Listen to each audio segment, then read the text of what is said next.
한국 교회 역사를 보면 1907년 평양 장대연 교회에서 일어난 대부흥은 길선주 장로의 회개에서부터 시작되었다라고 되어 있습니다. 1907년 평양 장대연 교회에서 신년 집회를 열었는데요. 그런데 기대했던 성령의 역사는 좀처럼 나타나지 않았습니다. 그때에 길선주 장로가 앞에 나와 자신의 죄를 회개하게 되었던 것입니다. 저는 아간과 같은 사람입니다. 하나님, 저 때문에 우리에게 성령의 역사를, 축복을 주실 수가 없습니다 라고 고백을 하였던 것입니다. 그러면서 일찍이 세상을 떠난 친구가 유가족들에게 남겨달라고 한 그 돈의 일부를 가로챈 일이 있었음을 공개적으로 회개하게 되었던 것입니다. 이 자백이 계기가 되어서 많은 교인들이 자신의 죄를 참회하기 시작하였습니다. 내가 아간입니다. 하나님, 내가 아간입니다. 이렇게 평양 대부흥이 시작된 것은 바로 회개 기도에서부터 시작되었던 것입니다. 이스라엘 백성들이 요단강을 기적적으로 건넜습니다. 여리고성을 기적적으로 무너뜨리고 입성하여 그들의 사기는 대단하였습니다. 그런데 여리고성 다음에 있는 아이성에서 어이없이 패배하고 말았습니다. 아이성은 여리고성에 비하면 아주 작은 성이라서 군사들이 일부만 전쟁터에 나가 정도로 아주 작은 성이었습니다. 그런데 예상하지 않는 패배를 당하고 말았습니다. 패배 원인에 대하여 여호와서 7장은 아간의 범죄 때문이다 라고 결론을 짓고 있습니다. 우리가 유의해야 할 점은 아간의 범죄는 단순한 윤리적인 그런 죄가 아니라 하나님의 말씀에 대한 범죄였다는 사실입니다. 사람들은 윤리적으로 도덕적인 그러한 죄를 범하면 큰 죄라고 생각을 합니다. 그런데 하나님의 말씀을 어기는 죄는 대수롭게 여기지 않는다는 데 큰 문제가 있는 것입니다. 여호수아서 7장을 우리가 자세히 살펴보면 아간의 범죄는 언약을 어기었다라고 말씀하고 있습니다. 하나님께서 주권적으로 세워주신 그 언약을 지키느냐 지키지 아니하느냐 어기느냐, 이것이 바로 인간의 반응으로 나타나는 것입니다. 그러므로 본문에서 계시하고자 하는 핵심 말씀은 아간에 대한 죄를 심판하는 것이 아니라 하나님과 인간 관계는 바로 언약의 관계이고 구원도 축복도 승리의 삶도 언약을 지킬 때에만 주어진다라는 사실을 우리들에게 교훈해 주고 있는 것입니다. 그래서 언약을 벗어나면은 진노를 받게 된다라고 말씀하고 있습니다. 이것은 진리입니다.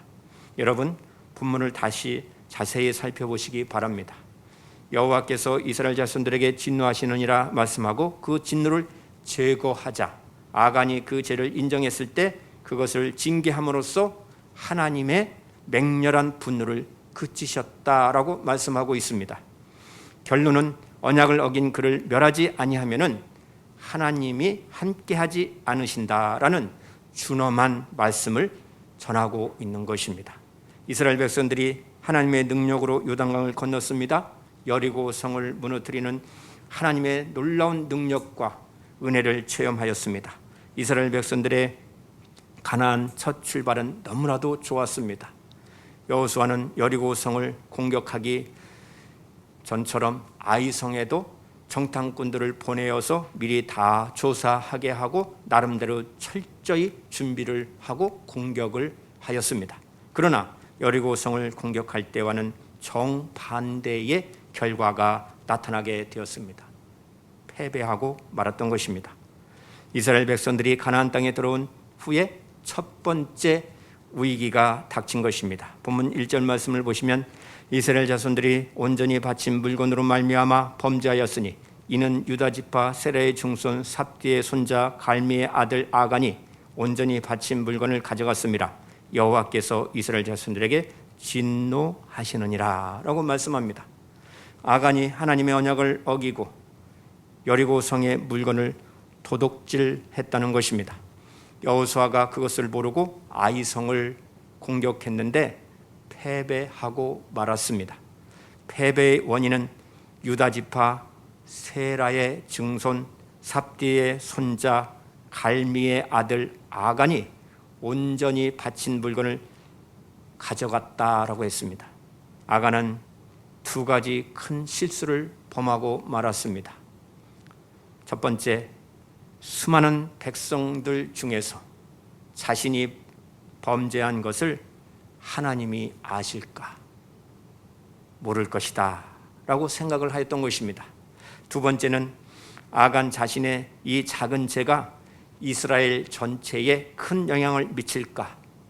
이 정도의 죄로는 미치지 않는다라고 생각을 하였던 것입니다. 그러나 하나님은 우리의 머리털까지도 세시를 마되신다고 성경은 기록하고 있습니다. 하나님은 아간을 너무나도 잘 알고 계셨고 아무리 작은 죄라도 그 공동체에 치명적인 영향을 줄 수 있다라는 사실입니다. 하나님은 인간의 모든 생각까지도 다 알고 계십니다. 우리가 신앙생활을 하고 사회생활을 하지만은 어이없이 실패해서 낙심할 때가 있습니다. 어떤 사람은 직장생활을 잘 하다가 한 번의 큰 실수로 인하여서 강제 해고당하는 직장을 잃는 경우도 있습니다.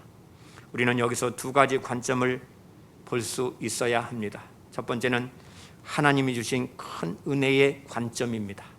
하나님의 은혜의 관점은 황홀한 모습인 것입니다.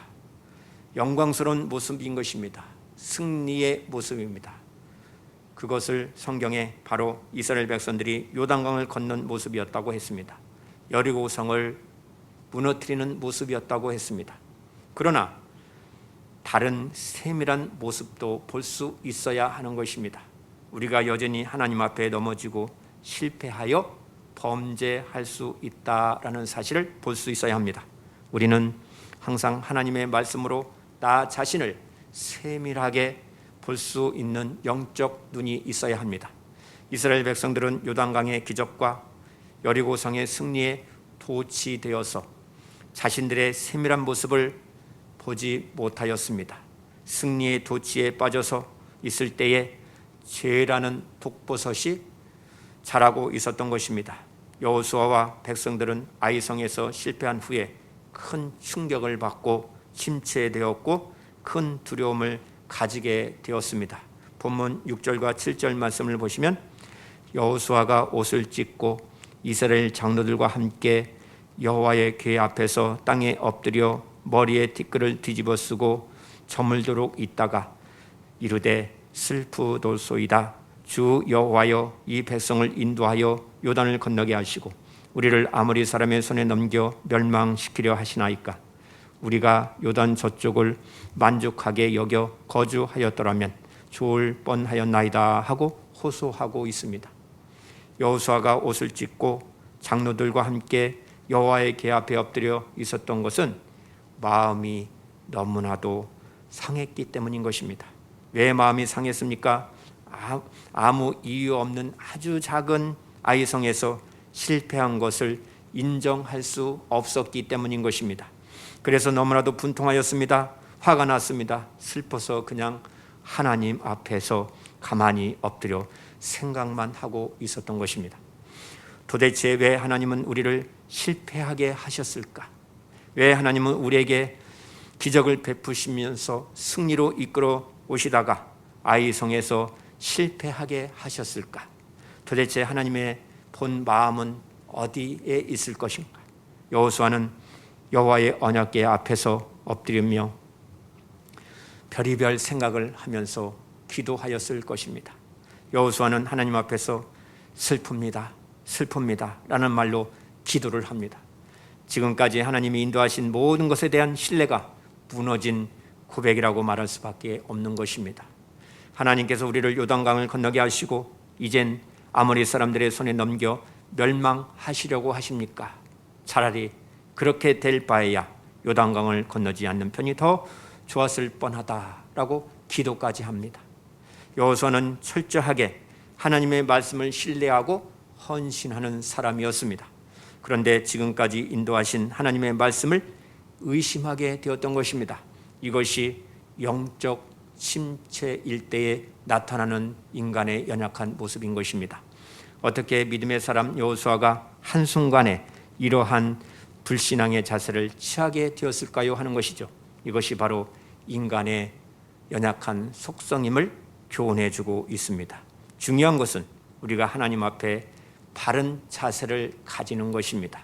하나님께서는 하루 종일 엎드려 있는 여호수아를 책망하십니다. 본문 10절과 11절을 보시면 여호와께서 여호수아에게 이르시되 일어나라 어찌하여 이렇게 엎드렸느냐 이스라엘이 범죄하여 내가 그들에게 명령한 나의 언약을 어겼으며 또한 그들이 온전히 바친 물건을 가져가고 도둑질하며 속이고 그것을 그들의 물건들 가운데 두었느니라 라고 말씀합니다.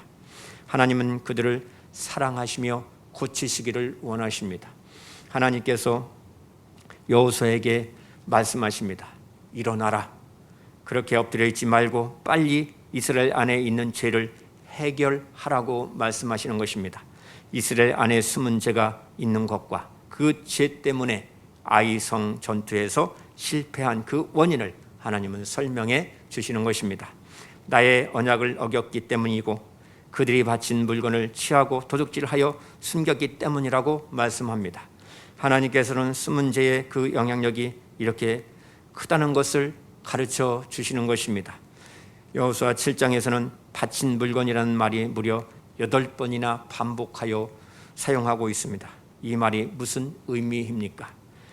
여호수아서 6장에서 하나님은 이스라엘 백성들에게 여리고 성을 하나님께 희생 제물로 바치라라고 말씀하셨습니다. 이 말씀은 여리고 성의 모든 것을 다 불태우고 그 누구도 그 어떤 것도 취해서는 아니 된다라는 말씀이었습니다. 만약 이것들을 어기면은 이스라엘이 멸망을 당할 것이라고 분명히 말씀하셨습니다. 아간은 자기가 제비 뽑기 전까지 먼저 죄를 고백하지 않았습니다. 그 결론의 말씀이 15절 말씀입니다. 온전히 바친 물건을 가진 자로 뽑힌 자를 불사르되 그와 그의 모든 소유를 그리하라. 이는 여호와의 언약을 어기고 이스라엘 가운데에서 망령된 일을 행하였습니다 라고 말씀합니다. 사람들은 죄라고 말하면 우선 인간에 대한 윤리적인 죄를 생각을 하게 됩니다. 윤리적인 죄보다 우선적으로 치명적이고 더 중한 죄가 있다라고 성경은 말씀합니다. 그것은 바로 하나님과의 관계에서의 죄입니다. 성경에서 말씀하는 죄가 무엇입니까?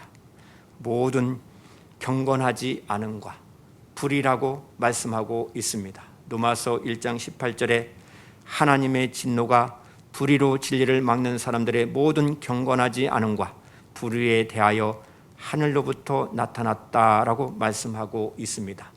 경건치 아니함은 하나님과의 관계에서 범죄인 것입니다. 불의는 사람과의 관계에서의 죄입니다. 하나님과의 관계는 순서가 중요합니다. 먼저 하나님에 대한 경건치 않음이 있을 때에 불의가 뒤따라오게 된다라고 성경은 분명히 가르쳐주고 있습니다. 그렇습니다. 처음 사람 아담의 범죄도 경건치 않음에서 비롯되었습니다. 아간의 범죄도 경건치 않음에서 시작되었습니다. 그러므로 하나님과 이스라엘의 관계, 성도들과의 관계는 바로 언약의 관계요. 그 언약을 신뢰하는 믿음의 관계이기 때문에 여호와의 언약을 어겼다라고 말씀하고 있는 것입니다. 따라서 아간이 언약을 어겼다는 말은 하나님에 대한 믿음을 파기했다는 의미가 되는 것입니다. 뿐만 아니라 언약하신 하나님의 인격에 대한 중대한 모독이 되는 것입니다. 그래서 이것을 가리켜서 망령된 일을 행하였다라고 말씀하시는 것입니다. 그러면 하나님과의 관계를 회복하기 위해서는 어떻게 해야 할까요? 언약을 파기한 자를 제거해야 한다라고 말씀하고 있습니다. 본문 12절 말씀을 보시면 바쳐야 할 물건들을 없애야 한다고 말씀하고 있고, 13절에는 바쳐야 할 그 물건이 너희 회중 가운데 있으니 그것을 제거하라고 말씀하고 있습니다. 여러분, 이 말씀이 우리에게 주시는 교훈이 무엇입니까? 아주 작은 죄가, 숨어 있는 죄가 하나님과의 관계를 멀어지게 한다라는 것입니다.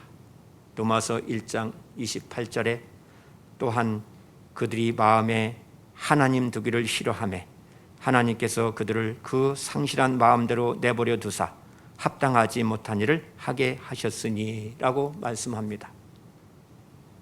바로 하나님을 내 심령 가운데 모시는 것을, 신뢰하는 것을, 믿는 것을 멀리하게 만드는 것이 죄라고 말하는 것입니다. 죄는 마음에 하나님 모시기를 싫어하는 것입니다. 하나님을 멀리하면 탐욕으로 이어지는 것입니다.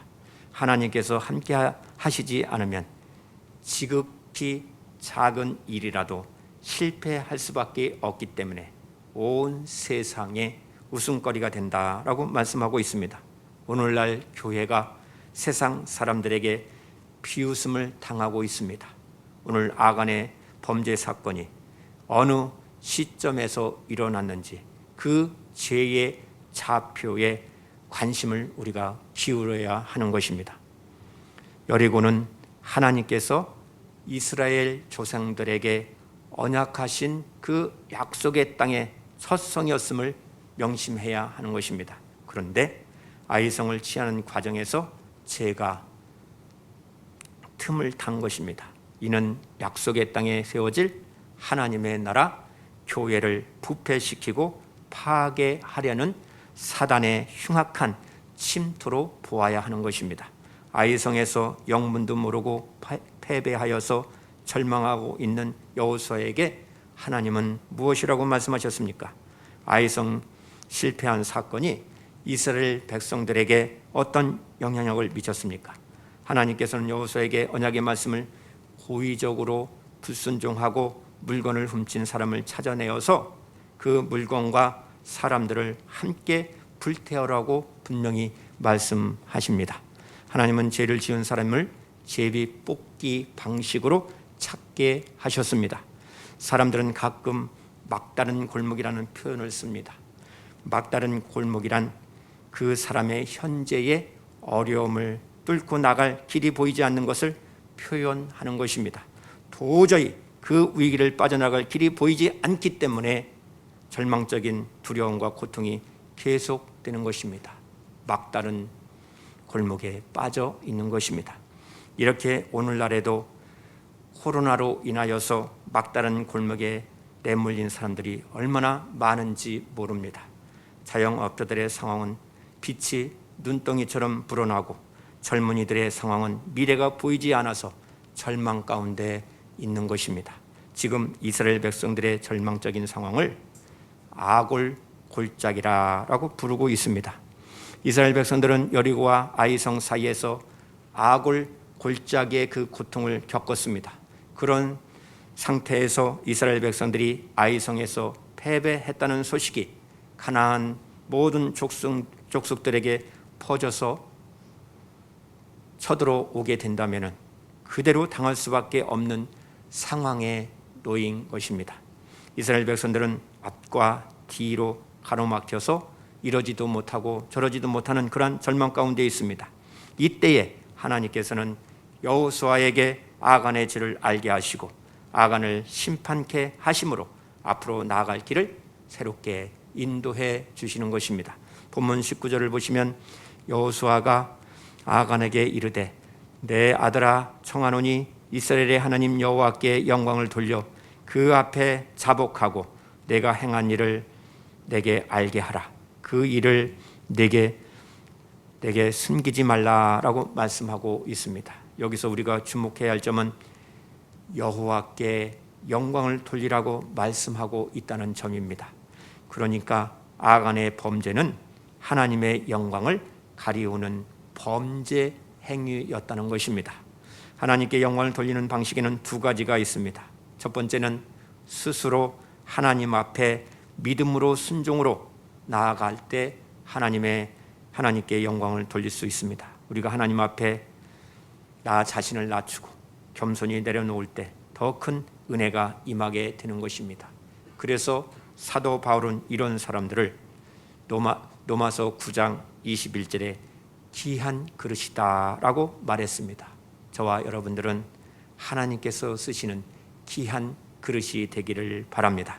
두 번째는요, 자기 욕심대로 인생을 살다가 마지막 때에 생을 마무리하는 그 순간에 또 주님이 오시는 그날에 이끌려서 자기가 지은 모든 죄를 다 고백을 해야 합니다. 자복하고 심판대 앞에 서야 합니다. 이럴 때 하나님께 영광을 돌리게 되는 것입니다. 사도 바울은 이런 사람은 로마서 9장 22절에 진노의 그릇이다 라고 말했습니다. 아가는 여호수아 앞에서 자신의 죄를 다 고백하고 인정하였습니다. 아가는 진노의 그릇이 되고 말았습니다. 그가 훔친 것은 시날산의 옛도 한 벌과 은 200세겔과 금 50세겔 덩어리 하나였습니다. 본문 24절을 보시면 여호수아가 이스라엘 모든 사람과 더불어 셀의 아들 아간을 잡고 그 은과 그 에투와 그 금덩어리와 그의 아들들과 그의 딸들과 그의 소들과 그의 나귀들과 그의 양들과 그의 장막과 그에게 속한 모든 것을 이끌고 아굴 골짜기로 가서 그 모든 것들을 돌로 치고 불살랐다라고 말씀하고 있습니다. 본문 1절에 하나님께서 진노하셨다 하고 시작된 그 악의 뿌리를 제거하여 버림으로써 26절에 여호와께서 그의 맹렬한 진노를 그치시니 그곳 이름을 오늘까지 아굴 골짜기라 부르더라라고 끝을 맺고 있습니다. 여호수아가 아간에게 25절에 내가 어찌하여 우리를 괴롭게 하였느냐라고 말하면서 그들을 돌로 치고 물건들도 돌로 치고 다 불사르고 돌 무더기를 쌓고 그곳 이름을 아골 골짜기라 불렀습니다. 아골이란 골짜기에 갇혀서 오고 가도 못하는 죽게 되었다는 말로 고통의 골짜기라는 뜻입니다. 나중에 이스라엘 역사에서 아골 골짜기는 아무 소망이 없는 장소의 대명사가 되었습니다. 하나님께서 버리시면 아무 소망이 없는 아굴 골짜기가 되는 것입니다. 다윗도 하나님 앞에서 죄를 지었습니다. 그런데 1년 가까이 그 죄를 숨기고 살았습니다. 다윗이 죄를 고백할 수 없었던 이유는 백성들이 다윗 왕을 너무나도 사랑하였고 또 다윗을 너무나도 따랐기 때문에 그 사실을 고백할 수가 없었던 것입니다. 그 기간이 다윗에게는 아골 골짜기였던 것입니다. 나중에 다윗은 죄를 고백하고 눈물로 침상이 다 젖을 정도로 회개하였습니다. 다윗은 그 죄의 결과로 인하여서 아들 압살롬에게 왕위를 빼앗기고 도망치는 그러한 위기의 삶을 살았습니다. 하나님은 다윗을 다시 돌아오게 하셔서 이스라엘의 부흥을 일으키게 하셨습니다. 다시 쓰임을 받게 된 것입니다. 여러분, 아간은 단순히 도적질한 것이 아닙니다. 불태워야 할 성물들을 도적질한 것입니다. 그러니 그도 죽을 수밖에 없었고 가족도 소유도 다 불태워질 수밖에 없었음을 성경은 기록하고 있는 것입니다. 본문의 말씀을 우리가 어떻게 적용할 수 있을까요? 구약의 역사를 통해서 수많은 사람들이 어쩌면은 하나님의 역사를 어기고 하나님의 말씀을 어기고 망령된 일을 행하였음을 성경을 통해서 우리가 볼 수 있습니다. 또 신약의 사람들도 수없이 하나님의 언약을 어기고 하나님의 말씀을 업신여겼습니다. 우리는 아간보다 더 놀라운 하나님의 역사를 은혜를 체험하고 누리면서 살고 있습니다. 그렇다면 우리는 아간처럼 살고 있는가 스스로 판단해 보아야 하는 것입니다. 예수님께서는 십자가를 앞에 놓고서 요한복음 12장 27절 28절에 아버지여 나를 구원하여 이 때를 면하게 하여 주옵소서라고 말씀하셨습니다. 그러나 내가 이를 위하여 이 때에 왔습니다 하시면서 아버지여 아버지의 이름을 영광스럽게 하옵소서 하고 하나님의 영광을 최우선으로 생각하셨습니다. 그렇습니다. 하나님의 영광을 우리 대신 하나님의 독생자 아들에게 진노를 퍼부으심으로 하나님의 의로우시고 거룩하신 그 이름을 영광스럽게 하셨습니다. 예수 그리스도의 십자가 사건은 무엇보다도 최우선하여 하나님께 영광을 올려드린 사건입니다. 이로 말미암아 아간처럼 우리가 영원히 멸망할 수밖에 없는 우리들이 구원을 받게 되었습니다. 하나님의 자녀로 세움을 받게 되었습니다. 그 은혜로 우리가 영생을 얻었고 주 예수님이 나의 왕이요 나의 주님임을 인정하고 믿음의 사람이 되었습니다. 그래서 우리가 하나님을 믿게 되었고 예수님을 사랑하게 되었고 오늘 예배의 자리에 앉게 된 것입니다. 이보다 더 큰 은혜가 어디 있습니까? 이보다 더 큰 기적이 어디 있습니까? 사랑하는 성도 여러분, 하나님께서는 아간의 죄를 이스라엘 전체의 죄로 간주하셨다는 사실을 우리는 기억해야 합니다. 나의 죄 때문에 우리 가정이, 나의 죄 때문에 우리 교회가, 나의 죄 때문에 우리 공동체가 어려움에 빠지게 될 수 있다는 것을 우리는 기억하고 신앙생활해야 하는 것입니다. 이스라엘이 죄를 지었다라고 했습니다. 그래서 13절에 이스라엘 백성들을 정결하게 하라고 말씀하십니다.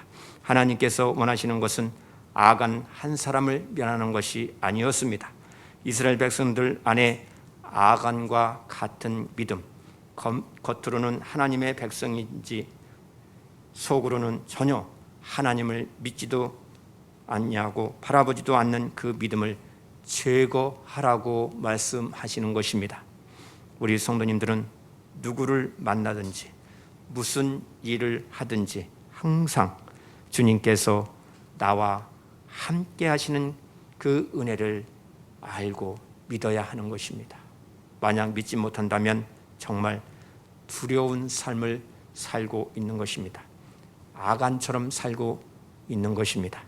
히브리서 11장 27절 말씀을 보면 믿음으로 애굽을 떠나 왕의 노함을 무서워하지 아니하고 곧 보이지 아니하는 자를 보는 것 같이 하여 참았으며라고 말씀합니다. 모세가 애굽을 떠난 것은 노예 감독관 애굽 사람을 죽이고 생명을 보존하기 위해서 도피하였습니다. 그때는 바로의 그 진노가 무서워서 떠날 수밖에 없었습니다. 두 번째 떠날 때 모세는 애굽으로 상징되는 모든 것에 등을 돌려고 말았습니다. 이때 떠날 때는 바로에 대한 두려움이 아니었습니다.